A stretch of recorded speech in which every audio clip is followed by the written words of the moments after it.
एक माँ की ममता, रुला देने वाली कहानी। यह कहानी भी ऐसी एक माँ की ममता की है। इस माँ को उसकी ममता का भाव अपने बच्चों के लिए क्या क्या करवाता है, इसका वर्णन किया है। दापू नाम का एक छोटा सा अविकसित गांव था। गांव का विकास नहीं मतलब वहाँ के लोगों का विकास नहीं। इस गांव में कुछ 3-4 परिवार थे जो थोड़े बहुत खानदानी थे, बाकी सब मेहनत करके अपना गुजारा करते थे। इसी गांव में दीना नाम की एक विधवा औरत रहती थी। रहने के लिए छोटा सा घर और 2 बच्चे थे, शायद एक 5 साल का और एक 3 साल का था।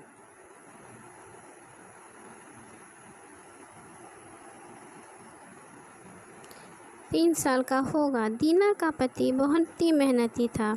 वह दीना को किसी भी चीज़ की कमी महसूस नहीं होने देता था या कैसे भी हालातों में उसे अकेला नहीं छोड़ता था। कैसी भी परिस्थितियां हो, दोनों साथ में मिलकर सामना करते थे। पर कौन जानता था कि किस पर कौन सा अनर्थ कब आ जाए।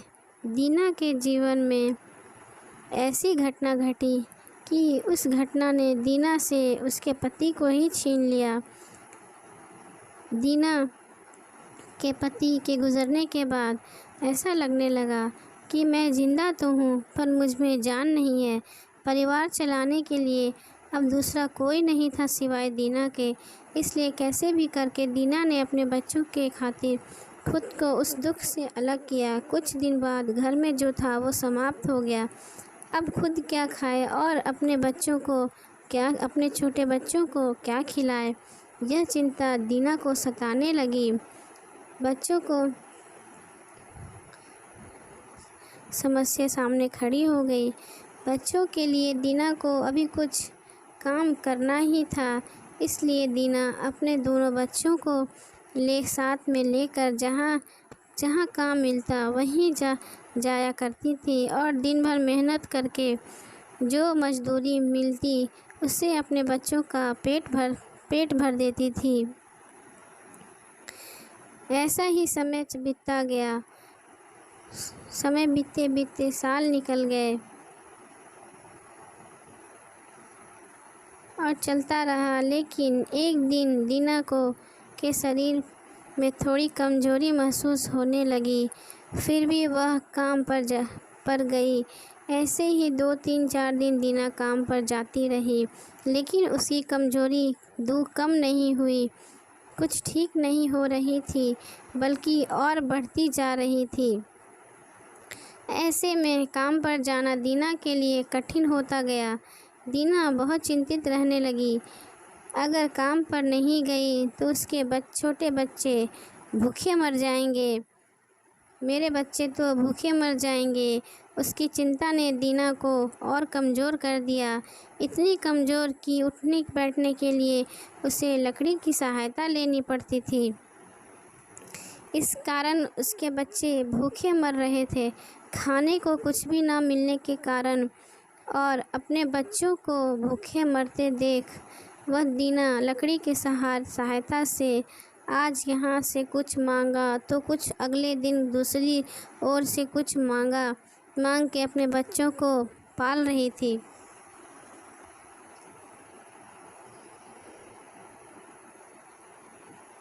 खिलाती और खुद भूखी सो जाती थी। ऐसे ही एक दिन वह खुद ना जा सकती थी, इसलिए अपने बच्चों को समझा के खाने के लिए कुछ मांगने के लिए गांव में भेज देती है। कुछ समय बाद बच्चे 2 चपाती और थोड़ी सी सब्जी लेकर लौटते हैं।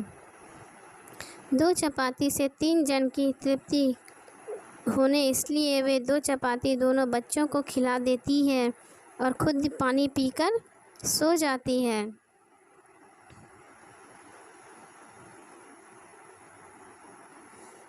वह बरसात का समय था। बिजली न होने के कारण घर में अंधेरा छाया हुआ था। अंधेरे में ही वह अपने दोनों बच्चों को एक कमरे में सुला देती है और दूसरे कमरे में वह खुद सो जाती है। रात को तेज बारिश होती है और बिजलियाँ ज़ोर ज़ोर से कड़कती है। दीना को थोड़ा आराम मिलता है, इसलिए वह गहरी नींद में पड़ जाती है। ऐसे में दीना को एक सपना दिखाई देता है। वह एकदम तंदुरुस्त हो गई है, काम पर जाती है। वह सोचती है कि अपने बच्चों को काफ़ी समय से अच्छा नहीं खिलाया, इसलिए वह अपने बच्चों के लिए स्वादिष्ट खाना बनाती है। और बाद में अपने बच्चों को और वह साथ में बैठकर खाना खाकर सो जाते हैं। आगे सपने में दीना ने देखा उसके बच्चे जिस कमरे में सोए हुए थे, उस कमरे का छत गिरकर उनके दोनों बच्चे मर जाते हैं। सपने में से दीना एकदम उठकर खड़ी हो जाती है, जान में जान आ जाती है और अंधेरे में ही अपने बच्चों को कमरे की ओर चल पड़ती है। कमरे में जाकर अपने बच्चों को देखकर दीना चैन की सांस लेती है। उसी समय दीना